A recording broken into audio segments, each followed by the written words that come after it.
দাঁড়া আমি তাহলে করি, বেলটা লাগাই।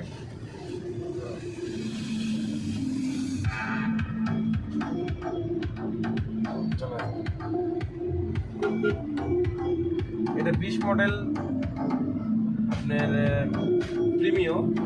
এটার বডিটা হাই করে দিলাম, দেওয়ার পরে গাড়ির টেস্টে বেড়াইছি একটু। এর মধ্যে ঘোরাও হচ্ছে, টেস্ট ড্রাইভও হচ্ছে, সব কিছু হচ্ছে। ড্রাইভ করে দেখতেছি গাড়ি একদম সাকসেসফুল, কোনো সমস্যা নেই। বডি ব্যালেন্স ট্যালেন্স সব অ্যাকুরেট আছে, নো প্রবলেম।